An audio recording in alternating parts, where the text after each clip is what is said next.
Welcome back, everybody, to another episode of the AmandaFest podcast, where our mission is simple. It is to inspire and empower our listeners to take aligned action towards their dream lives, whatever that looks like for you. I'm really, really excited to have my friend Andrew here with us today. Andrew is a licensed marriage and family therapist and seeker of all things truth. His journey has led him on a path to exploring and remembering his authenticity and interconnection with the world. Andrew has a passion for nature and its unconditional love for humanity. Today's topic is all about being with what is and the uncomfortable unknown. We're going to talk about how society has shaped our mistrust of self, and we're going to dive into the emotional roller coaster that is life. Typically, I like to lead a drop-in for us to get present in our bodies, get present in the here and now, so that we can fully absorb all the magic and juice of my beautiful guests. But today, we are very lucky that Andrew has offered to lead this drop-in for us. Thank you, Amanda. Yeah. So just go ahead and get situated. I like to do some sort of a deep breath just to release.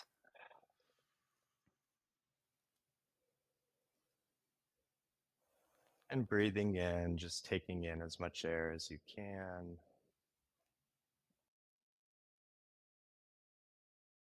And breathing out again. And just allowing your awareness to drop. Feeling the weight of your body as it rests.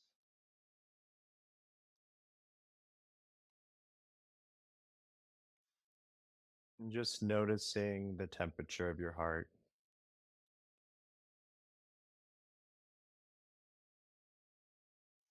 Maybe it feels really open. Maybe it feels really vulnerable and afraid. Just welcoming all the different parts.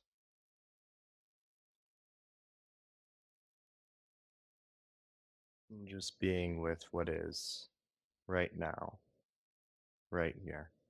And taking a good inhale, bringing in some energy, whatever nutrients you need today. Maybe it's gratitude for being alive, for even just breathing. Maybe it's somebody in your life that you just feel really appreciative of. And just giving thanks for this moment.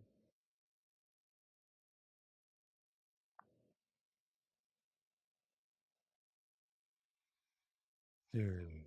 And opening your eyes when you're ready, or if you've been driving, hopefully you have not closed your eyes. Hmm. Yeah, just arriving. Hmm. Wow, that was so beautiful. How are you I feeling? feel better. Yeah, it's amazing how this being my first official podcast. Woo! it's um it's nerve-wracking, and I think regardless of the size of the feat, when there's anything new that you're stepping into, there's naturally these parts of yourself that, act up, that are really afraid, whether you want to call them inner child parts or parts that, have never been heard or seen in this way, or both. To be on a podcast and to be seen and to be heard, and those things can be extremely vulnerable. And yeah, and it's like that dropping in and that slowing down and that kind of listening to the self and including all the parts of yourself, especially the ones that are really scared or really vulnerable and crying out in some way or looking for breath, looking for energy and nourishment and sometimes like a simple statement like you're okay. I love how much of an edge this Mm, is for you. And for me recently, and obviously you're here, so I'm assuming you feel similarly. My medicine as of late has been when the edge presents itself, that means go. you mm, know, when I feel well, checking in with myself, right? Of why, what is that edge? Why does the thought of doing this thing outside of my comfort zone make me uncomfortable? Is it just because it's outside of my comfort zone? Or is it not in alignment? Or am I just scared? And, if I check in with myself and I feel like it's in alignment, but there's fear, and there's lots of fear all the fucking time, I've been challenging myself to do the scary things mm. anyway, um, which has been very fruitful as of late, but it's still scary. I always thought the fear would go away at some point, but it doesn't. You just learn how to do things with the fear there anyway. Yeah. That sums it up well. Yeah, it's embracing the fear and you start to notice that the fear is that edge and it's this discomfort, but then there's like this realization that I guess the older you get that that discomfort is there for a reason and it's supposed to shake you up and change you and changing is uncomfortable. And so, naturally as humans, we're programmed to stay safe and comfortable, and that's in our biology. And Totally. that's, our ego, it's all tied to safety and comfort. And I think in some way, when you start to recognize that through time, you can be like, okay, this is that green light. As long as you're not forcing the flow, you're not forcing the river, as long as you're jumping into the river and letting it take you in that way. Because there are those times when it's a forced fear or you push yourself through it too quickly and then you kind of get this repercussion and it can be disorienting and um, terrifying. Well, I think that's where the check-in comes into play, right? Where it's like, first I need to check in and see, is this in alignment? And that takes practice. I think even these conversations, if I heard somebody saying this a few years ago, I would be like, what the fuck are they talking about? I don't even understand what that means. What do you mean check in with yourself? What is alignment? I don't even know what any of that is. And if that's you listening to this right now, you're not alone and you'll get there. If you listen to my podcast, I know there's people that probably skip through the Mm, drop in, but I do it for me. I also do it for other people because if you've never been guided through dropping into your body and connecting or even slowing down, if you feel the urge to hit fast forward when something slows mm, down, sometimes you have to force yourself to do it at first if it's new, if it's uncomfortable, but that slowing down allows you to get quiet, allows you to get present, allows you to check in with yourself, allows you to discern, and allows you to start making those decisions with the discernment. And if you don't know what the word discernment is, because that was a new word for me when I started this journey, is the ability to know whether or not something is in mm. alignment, whether or not something is right for you, whether or not something is genuinely the thing that you should be doing. Totally. Yeah. Yeah. And Yeah. discernment it's kind of a recent word for me too. It's like It's my favorite word. it's I think it's like my My least next favorite word because tattoo. it's so difficult to like figure out where we're supposed to go, which road do I take? And there's so many options and it's becoming more and more that way. There's just, there's unlimited possibilities on the exterior and like unlimited roads and signs Right. saying go this way, go this way, go this way. And for those that don't have a choice and you have to choose a road and or you're kind of stuck on a road, it's like in some way there's a relief to that. There's something about Mm, mm. just picking a road and picking, a certain path and really not questioning it, not second guessing it. But I think when you're sitting in that place that is like, oh my God, there's so many options and there's so many people, you're scrolling your dating app. It's just like unlimited possibility.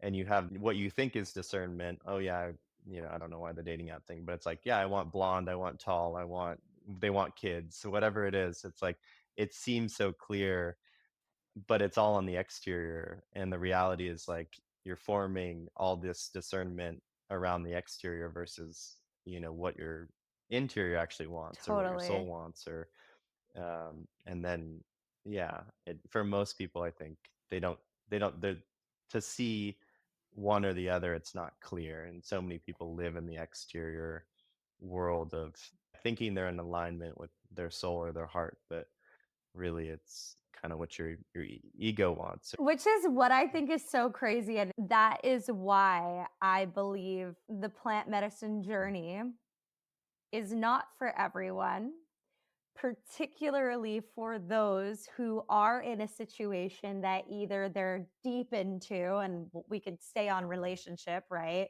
You're in a relationship, you're married, you have children, you have a mortgage, you have a house, you have responsibilities, you built a life together. The last fucking thing you want to do is find out that you're not in alignment. Yeah. Because just because you don't know that doesn't mean it's not true. But what I've found, and plant medicine is one path towards coming to that place of recognition, because it's the ego dissolution and it's truly an expedited road towards what is the most aligned for me. And for many people, if you choose to go down that path and you choose to open up those doors, you have to be willing, ready, and able to take aligned action on whatever messages you receive. And I know for me, I was really scared the first time I sat with medicine. And I remember my biggest fear was, what if the medicine tells me that everything I'm doing is wrong and I blow up my whole life? Which Which is funny, which is what happened. but Mm, but the fact that that was my fear going into it meant that I already knew that. Like, so I didn't even need to sit with the medicine for it to tell me the thing that I already knew, because if that was my fear going mm, into it, I already knew. And for me particularly, I think it wasn't so much that my life wasn't in alignment. I think at a time it was in alignment, but the road that I was going on, and someone asked me this the other day. They were like, why did you do what you did? And for those who don't know, 15 months ago, I quit my Hollywood job, packed up my apartment, put everything in storage, and started living like a nomad. Completely different life, left all of my friends, my life, my everything behind. And someone asked me recently, why mm, did you do that? Because sometimes it's either a big thing that happened in your life, whether it's a breakup or, there's a catalyst for it, or there's something mhm, wrong. And I was like, I wasn't running away from anything. I was running towards mm, something. And the answer that I gave this person when they asked me the other day, why did you do it? I said, because I was desiring mm. expansion. And the life that I was living was amazing. It was great. It was fun. It was cool. It was this, like everything was really good. But my higher self was like, all right, there's more to be discovered. There's more to be learned. There's more to be experienced. And you have to go do that. Yeah.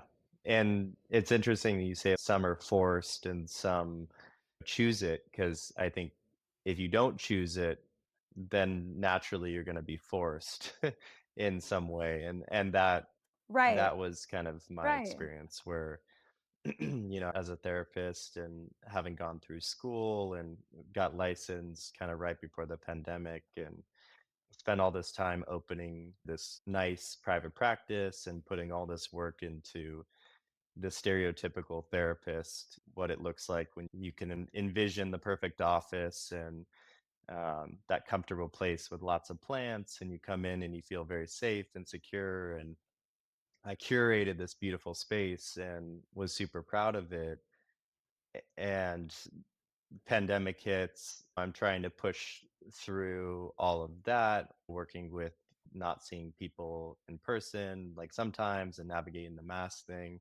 And then I do a lot of outdoor based therapy where I was taking people outside and I was catering around this pandemic, while at the same time, my personal relationship was falling apart. I was having all this stress and pressure and just felt like I was just crumbling. I would leave the office just totally exhausted. My body physically hurt sitting in the chair that I was in. I changed the chair 3 times thinking it was the chair. So I was like, I was like, it must be the It fucking wasn't the chair. chair.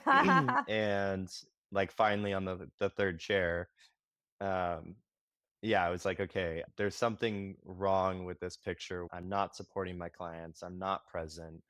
I can't hold this space of unconditional love." I mean, not always unconditional as a therapist, but, like, in this space of grounded presence where you're truly there and Right. you're open and you're undefended in a way, and you're solid, but you're also vulnerable. And it's this fluid space that you can be as a therapist, and the being is, the medicine, it's not the doing. But when you lose that being, it's just, Yeah. yeah, something's wrong, but society and everything makes you just keep pushing through it.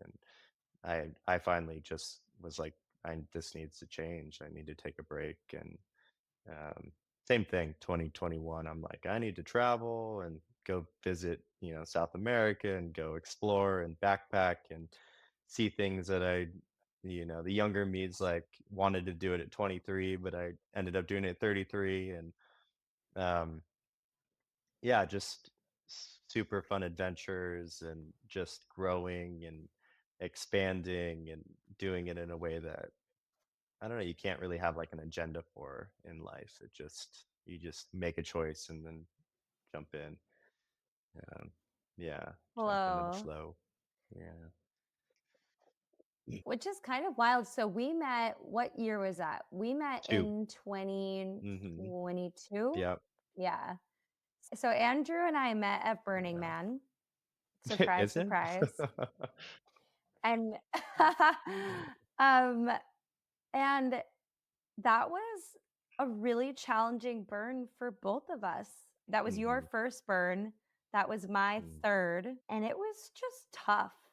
I think it was because, and I'll speak for myself, for me, it was the beginning of this whole journey of what I was about to embark on.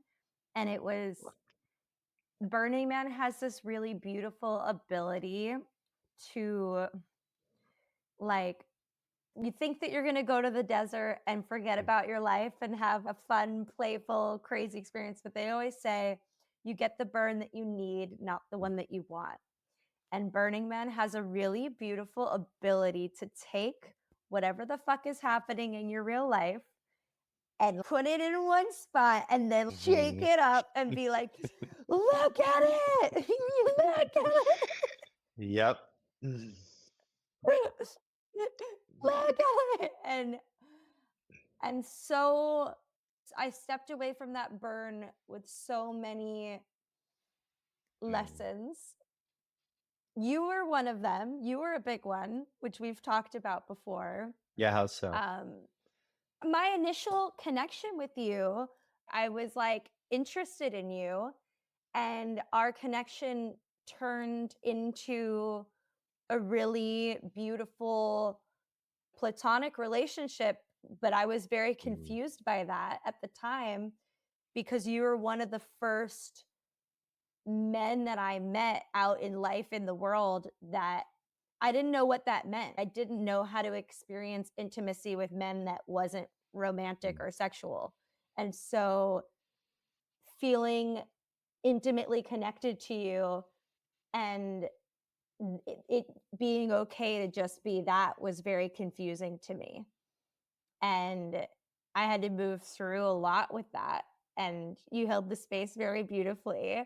But I think on top of that, that was like one little piece of it. And then the other piece of it was like I was physically struggling that burn. It was so hot. Mm, Like I couldn't even do anything. And it's funny you said, the doing versus being, you being in the therapist's office.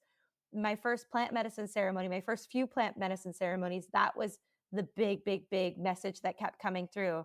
It's like, you don't have to do, stop doing, just be. And then I was like, how do I be? How do I do being? I don't look at it. I was like, am I doing it? Am I being? Am I? complete, yeah, oxymoron. It's like, oh, And I was like, I have to do the being, but I don't have to do anything, but I have to be. But how do I be, how do I do? Oh my God, it was so that was the medicine that I was moving through in life. And then I got to burn, and it was like, hey, you can't move, you can't breathe, you can't like you have zero energy. It is so fucking hot. All you can do right now is literally just lay down in front of the air conditioner and try not to die. That's all you can do. Go. good luck. Yeah, yeah, yeah. And I was like, It was ah. I mean, it was fucking hard. But I had no reference.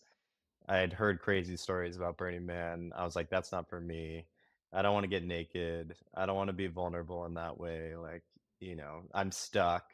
Like this idea of you're not really stuck, but you feel like once you're in it, you're like you're in the Yeah, you hive. can't You're go not anywhere. you're not leaving this space. Um, and yeah, that was terrifying. I mean, I'm somebody that I can be intimate in a way, but yet have space. It's like this ability to be here, and therapists are great at this. It's like we'll get close enough. Which is what fucked me up. Which is Yeah, what right, fucked me right. up. It's like we're here, we're present, we're open, but we're not going to get that close. And we're not going to, and I say we as this broad like therapist, but speaking from I, Yeah, yeah, it's like I can be here, I'm present, I'm here, but yeah, I'm not gonna cross that boundary. And in some way, I think for me, I mean, at the time yeah. that was, I thought I was gonna go to Burning Man and have this like pure joy, pleasure experience just to like expand and play. And same thing, fresh out of a relationship of 5 years. And I'm like, I need to like get rid of all this sorrow and all this grief. Little did I know it was only 3 months after, and I'm like, "Oh, yeah, all this sorrow and grief's gonna last this long." And it was like, way, way after how long, we can dive into how long sometimes grief takes, but, no timeline. But, yeah, it was the complete opposite for me. It was just challenging, and all this like shiny toys everywhere, toys, people, beautiful things, and yet I was just like stuck and in grief, and helpless in some way. Every time I like tried the doing again, it brought me back to the being and the sadness. And I was like, oh, okay, that was like my real first, like, oh, you cannot rush healing. Like there's truly Yeah. no agenda. Like the mind's agenda for healing, it can only do so much. There's like this quote that a friend shared with me today, or actually it's a poem, but it really embodies that. I could share it at some point. Yeah. I'd love to hear Yeah, actually, yeah. Do you have it? yeah. What's coming up for me as you're saying that, I'm thinking of the quote, "Everywhere you go, there you Mm, are." yeah. You wanna go to Burning Man, you're gonna travel, you're gonna do this, and it's like, "Oh, Still I'm stuck in still here myself. though. Yeah. Which is Can't escape that." yeah, it's a hard one to learn. Because we're just so programmed to Yeah. find the solution outside of ourselves. We're so, this is gonna fix us. We go to this healer or take this medicine or travel to this place, and it's constant chasing our tail. Well, you're about to go back to Burning Man, but you asked me before this episode if I had FOMO, that I wasn't Mhm. going back. And I very quickly said, no, I don't. And the reason being is that last burn was so challenging for me. And it's not that I never want to go back, but I'm still in the process of integrating that experience. It's been now 2 years, and that was the beginning of so many of the lessons that I'm now not mastering, but kind of like surrender. I remember that was a big word for me, that burn, where I was like, surrender. All I can fucking do is just surrender to the elements of what's happening right now. And my whole entire journey since that burn has been all about surrendering to the unknown, to leaning into flow and not knowing what's happening tomorrow and saying yes to what's in alignment in the moment, knowing that it's impermanent and that it might not be the same, and letting go of trying to control. Even going back to our first connection, in my mind, I was like, well, this is the only way this connection can go. There's no other avenues to what this could be.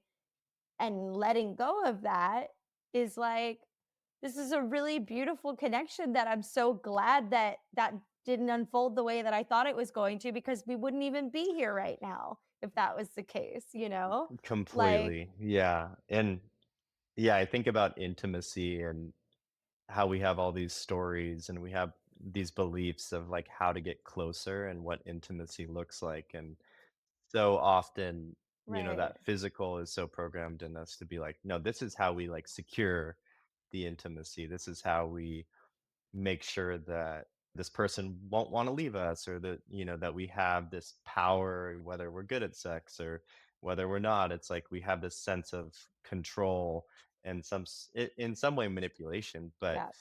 in the most positive way. 100%. 100% Yeah. though. Well, when I look back to my, like, I don't even want to call it dating, but like my romantic history, for a very long time, I was seeking actual intimacy, thinking that physical intimacy would be the gateway to actual intimacy. And it never was. Trial and error over and over. Little college Amanda was like, if I do this, then I'll get this. And like the definition of insanity, didn't learn my lesson till pretty fucking I mean, you recently. learned it, which is Yeah. But it took some yeah. time. And that's a part of you. It never really leaves, which is kind of interesting too. I mean, it's like you notice when that part comes up, at least for me, it's like, oh yeah, there's the attraction, Totally. there's the like the drive, there's that like like that hunger for yeah, for what you want. We're animals. So it's like of course we want. Except now what's really funny, because my radar was very off for a very long time. So now when I feel that Mm. initial ping, I like check it for a second. And 9 times out of 10, I'm like, uh-oh. like I'm like, I'm like 9 times out of 10, I'm like, oh, old me would have been all Mm. over that. Me now, that is so far from what I want. Like, that's not even close for X, Y, a million bajillion reasons. But it's going back to that familiarity versus that uncomfortable. We get programmed to seek these familiar patterns. And for me, the familiar pattern was these extremely unavailable, avoidant, like anyone that was not right for me, I was very interested in. And now I'll meet someone and I'll feel that ping and I'm like, oh, I don't want that person. But there's a small part of an older version of myself that can recognize that there is a desire for that, an attraction Mm. towards that, but that's from a wounded place, not from a healed place. And that's not actually what I want. Yeah. And so going back, I think full circle to the word discernment, that's where discernment comes in, where it's like, which part of me Mm. wants that? Is this the wounded little girl that is just seeking connection with someone that she knows she's never going to actually get connection from? Or is this from my higher self that truly believes that this is an aligned human being that would meet all my needs and be exactly what I'm looking for?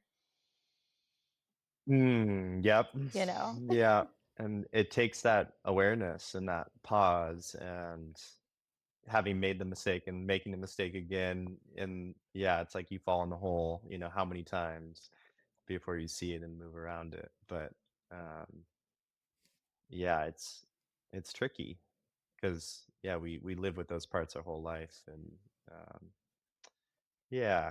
Should I read the healing quote? I mean, Yeah. discernment's there, but, um okay. So this is Healing by D.H. Lawrence.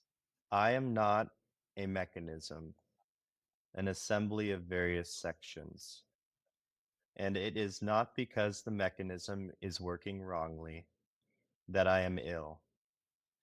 I am ill because of wounds to the soul, to the deep emotional self, and the wounds to the soul take a long, long time. Only time can help, and patience and a certain difficult repentance. Long, difficult repentance, realization of life's mistake, and the freeing oneself from the endless repetition of the mistake, which mankind at large has chosen to sanctify. Yeah. Yeah. I'm Yeah. just, to me, it's this idea that we're human bodies or we're souls having this human experience versus like we're a human Yep. having a soul experience. Um, or yeah, I Totally. guess. So like a healer, a woman kind of totally flipped the script on me recently, and I've been dealing with kind of physical stuff and this idea of integration and connecting mind and body and soul and how long that can take, and had this whole idea that my soul was inside myself and that I kept going inside to like seek my soul and that it was in this physical body. And she was just like, I think the physical body is within the soul. And it was just this idea of like, oh yeah, Ooh. soul is everywhere. Like our spirit is truly everywhere around us and in everything. And, it's always like flowing through us. But this idea that we Right. own the soul or that it's like held captive in the body felt very, I don't know, the idea is like almost kind of imprisoning and yeah, Freeing. it's freeing to think of it outside of the body in some way. I read something this morning that was talking about, and I've heard this over and over, and I'm sure you have too. It's like, I think so many of us on this medicine path, on this healing journey, we can get stuck in the loop of, I'm broken and I need to heal and I need to fix and I need to, and it's like, yes, the work is so important. But I feel like a big part of my personal mission is, it doesn't have to be so serious all the time. Like, yes, tune into yourself. Yes, stay in integrity with the work, but it doesn't have to be, I think, to what you were talking about, this like deep, introspective solitude. Like, there are moments for that for sure, but I think it's very important not to get stuck in that and to remember and to recognize that we are also playing this little matrix game at the same time. And so, you know, it's important, I think, to recognize that it's a game. Otherwise, it can get a little bit too intense. But I think play and joy, and the card that we pulled before this session, the Mm, hummingbird, right? The hummingbird, the lesson of presence, the lessons of tuning into yourself, saying, does this feel good? If this doesn't feel good, moving to the next thing. that can be a deep spiritual practice, right? We can find the balance of both is what I'm trying to say, is truly trying to figure out how can I hold both of these things at the same time of wanting to acknowledge and move through this pain, this grief, this sadness, this hardship, and play to the levity of like none of this is that deep. like Yeah. you Yeah, know, everything's important and nothing's important. It's this idea that you kind of have to have both. Like you are working with the polarities, and right. sometimes you need to retreat into the self in order to listen and in order to be clear, because there is so much distraction on the outside that, and we have so much input that until we do that, we don't really get to recognize ourselves because we're just, constantly being pulled in all these different directions. And so there is that like retreat in some way, but then holding the idea that you're not alone in that like retreat or in that solitude. Because I mean, for Right. me, it's like I connect really deeply with nature, and I've kind of been in this moment of retreating and this moment of letting the waters settle in a way where I can, as Rumi says, see your reflection. Um, and and Mm, it's a weird thing because you face. I know we talked about boredom. You face yourself. You face this like anxiety. This what do I do? I'm not on social media. I don't have a TV right now. It's like very much retreating, but when you sit with that uncomfortableness, that sense in the body that sometimes feels like you're going to die almost, it's this like sense of panic. And it can be physical, it can be like your heart, beating really quickly, or your mind's moving 1,000 miles an hour. And you start to become familiar with the signs and how the body responds to that fear of being with the self. You can bring in a little bit more compassion and for yourself, and you can sit with it a little bit longer. And it's not, you don't have to throw yourself into the deep end. And I think if that's often what we do as a society, we like run off to these retreats and have these big experiences, and then we come back to normal and pace, don't do and anything with we it. can't do anything with it because we jumped right back on the treadmill at the same speed instead Right. of tuning it down a little bit. Or even better is just the daily practice of connecting in little things, piece by piece, till it adds to something bigger. Totally. Well, I'm actually curious, do you have daily practices or do you sort of have a menu of Yeah, things that I'm kind you of a little like an ADHD teeter between? squirrel. So like, I wake up, I'm like, what do what's Okay. calling me today? A Same. little hummingbird energy for where the nectar is, joy. Um, but no, meditation is pretty consistent, and like dropping, into that and I try and do like 20 or 30 minutes in the morning. And then some sort of like a giving of gratitude or thanks back usually is good. Setting an intention for the day can be nice. Today. Um, yeah, some sort of honoring.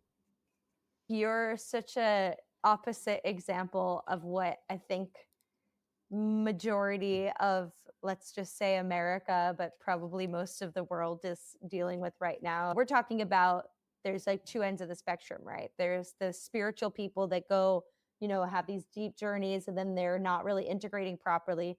And then there's, I'd say, probably majority of the population that now with technology, with social media, with our phones, with all of these things, there is, if you are not intentional Mhm. about it, there is not 1 second of your life that is dedicated towards Mm, going inwards.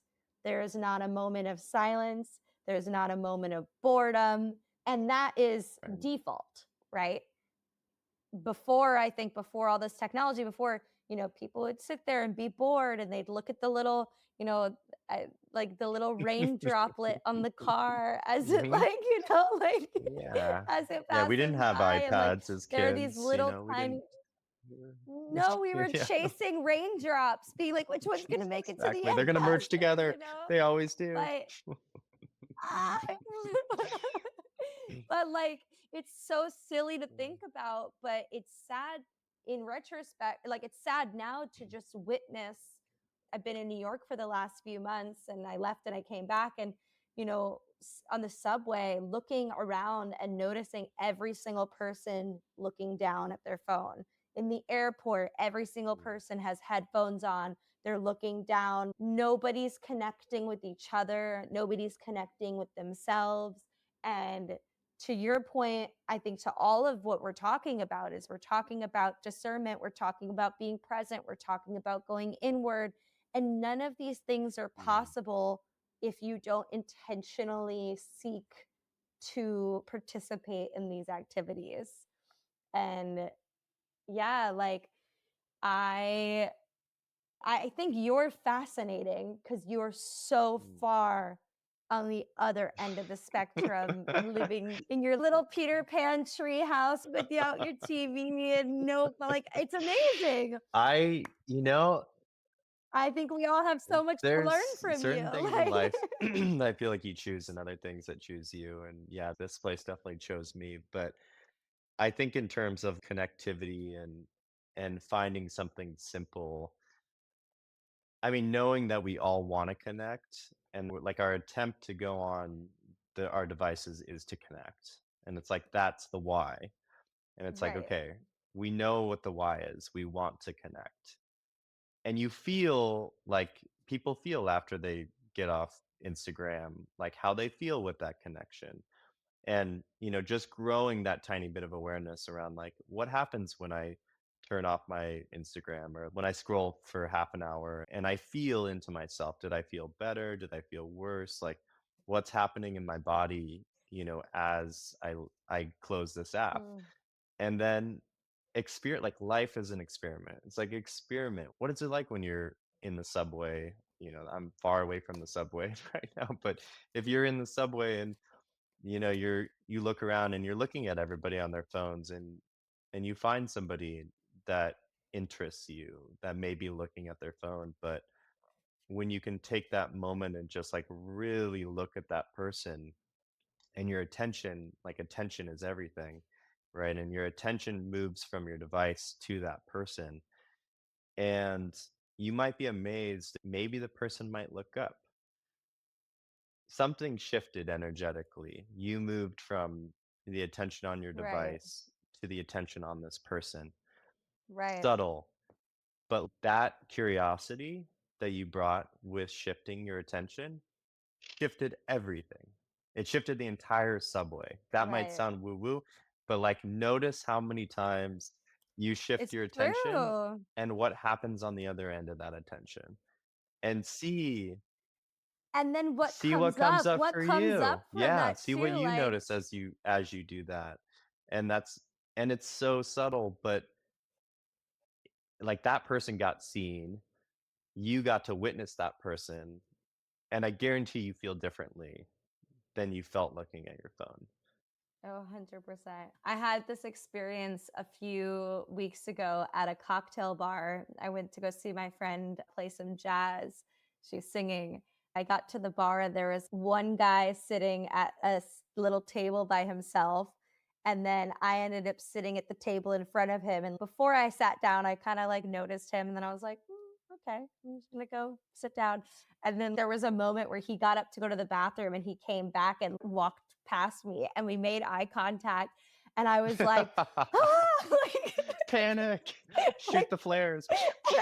I was, Too much and it was energy. like, and I was like, oh my God, I haven't felt this Mm, feeling in such a long time of just, and it was nothing. I mean, I ended up going on a date with him and that was a whole other thing. But like that mhm. moment, that like electric moment of just seeing someone and looking at them and connecting with them and seeing what that curiosity is. And then, it's just like these are such beautiful moments in life. And yeah, they can be scary and they can be uncomfortable. And so, like, so what? Okay. Yeah, why else are we living? Like, so what? All right. It's uncomfortable. And then what? You're not going to die. You just might be a little nervous for a minute or uncomfortable, but then you might end up talking to that person and then they might end up asking you out on a date. You know what I mean? Yeah. So, Yeah, and going from the other side of the unknown again and talking about how that does open up this doorway to unlimited potential, right? It's like you kind of know what's going to happen when you're on your phone scrolling. Like it's pretty secure there. yeah. But like as soon as you lift your eyes, you're opening that door. Well, and it's the why too. Like I did an exercise, noticing why and when you're pulling Mhm. out your phone.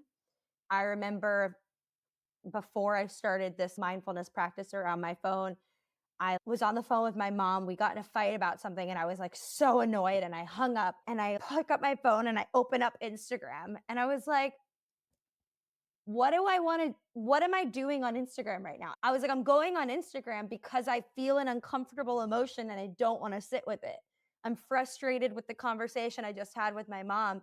And instead of just walking and processing it, I wanted to distract myself.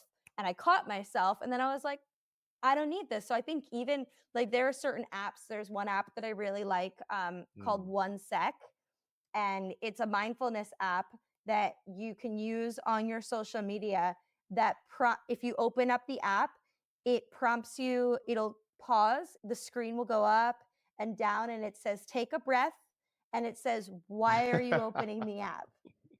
I And love that. but it's a pattern interrupt and it also gives numbers. It'll tell you how many times you've attempted to open up the app in a 24-hour span. So it's a pattern interrupt and it creates awareness around like for me right now, I'm utilizing social media to build my brand, to build my business, right? So I'm on it a lot, but I'm on it for a specific reason. I'm going on to either create something, to share something, or to engage with something. You can have real reasons for going on there, but then there are many times when you don't have a reason to go on there, right? And so creating those boundaries and those limitations of you don't have to get rid of these things altogether, but inviting mindfulness around the experience, inviting, am I going on here because I feel an uncomfortable emotion and I want to avoid it? And, or am I stepping onto this with the intention to do something specific? I'm going to do that thing and then I'm going to shut the app. Like, but the apps are created to keep you on them. So it's not our fault that we fall into that trap because we have the world's greatest, most brilliant minds creating technology designed to tap into our Yep. psychology to keep us there mindlessly. Just crazy. Yeah, it's It's crazy. It's so wild to think crazy. about children, like kids that are put on it so early, and that's like all they know. And yeah, it is scary. It is scary because like back to this idea of like witnessing the raindrop on the windshield. I think I don't know, nature does this. They'll Well, never yeah, have well, that. mm, I've been working on this film called Listen, which is all about listening to the wisdom of nature and how it reminds us how to find ourselves and to come back into ourselves. And nature is always, it's reflecting the beauty of humanity if we were able to listen to it. Like it's always around us. And Right. there's just like endless change and novelty and beauty in nature. And it just takes us witnessing it and slowing down, and we don't even have to be in like a redwood forest or on the top of Everest. We can, be downtown and witness a little sunflower coming out of the sidewalk, but it's just pausing and like seeing just how amazing, and perfect nature is, and we are nature. We're not separate from it. And so I don't know, there's just this idea that we can drop into ourselves and drop into beauty, and it comes in so many different forms. And as long as we can like disconnect from that default mode and the hijacking of the system, and the of yeah Yeah. of all these technologies. It's all about intentionality. I just hosted a installation at a music festival in Nashville with this organization that I'm a part of called No Fun, like KNOW. And we created a space called the Let Go Lounge. And basically, we had a whiteboard on the outside of our space, and it was like, what do you want to let go of?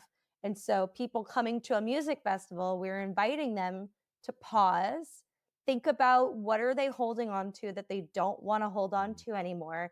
And then we gave them a physical opportunity to write it down and mm, erase it. And so many people were blown away by this. So simple. It was so simple, but it was a pattern yeah. interrupt. I don't think people were expecting to show up to a music festival and think about like what's Mm, bothering them. Cuz because typically what ends up happening is you go to a music festival, you go to a concert, you go to a party, you go somewhere like Burning Man and you're like, I'm so stressed, I'm so depressed, I'm so tired, I'm so this. I want to forget about it all. Let's take a bunch of drugs and mm, party. And something that I am really passionate about is how do you flip that script and how do you use spaces like Burning Man, like music festivals, like concerts, like shows? How do you utilize those spaces to get present, to be in your mm, fucking body, to connect with yourself first, and then once you're connected to yourself, similar to the subway analogy, it's like when you're connected to yourself, you can look up. And if you look up, that's going to invite someone else to look up. And then all of a sudden, instead of having people dissociated and disconnected and getting fucked up, you all of a sudden have a community of people that are like interacting with each other and having experiences together or separate. Your connection can be mhm, to nature. Sometimes I go to shows and my intention is I'm locked mhm, into the music and I'm having a relationship with the artist and the music. And it's not about that. Your attention can be whatever you want it to be, but it's a connection as opposed to a dissociation or a yeah. disconnection. And I think if anything, as we wrap this up and we're, you know, I think the lessons that can be gleaned from all of the pieces of this conversation is this slowing down, this diving in, connecting, which will allow us to connect better to ourselves, others, nature, and like everyone around us. Beautifully said. Yeah. Yeah, I don't even know what to add to Yeah. that. I think it is so much the slowing down. It's the being with what is. This idea that everything is for you. All these this complicated, crazy world that we're all swept up in right now that's just been changing so rapidly, and you can't, sometimes it is hard. It's so hard to slow down, but getting, some sort of rootedness where I love the tree metaphor where the roots can dig in deep, and the further the roots go out, the further the branches can extend. And if you can settle yourself enough to where your roots can really expand out, you can get further and further with your reach out in the branches. And that's the giving, it's the receiving, and it's the giving. It's not easy, but it's beautiful. And it's worth the work. It's definitely worth the work. Yeah. Yeah. Oh, man, this is so beautiful. I'm just so happy to know you. I think that we are so different in so many ways and so similar Mm. in other ways. And I think the fact that we met at the stage of both of our journeys that we met at was not for nothing. I think that we both provided each other with the medicine that we were needing in that moment in order to grow. And it's been such an honor to witness everything that you've been doing and the work that you continue to do. I cannot believe you're going to Burning Man this weekend.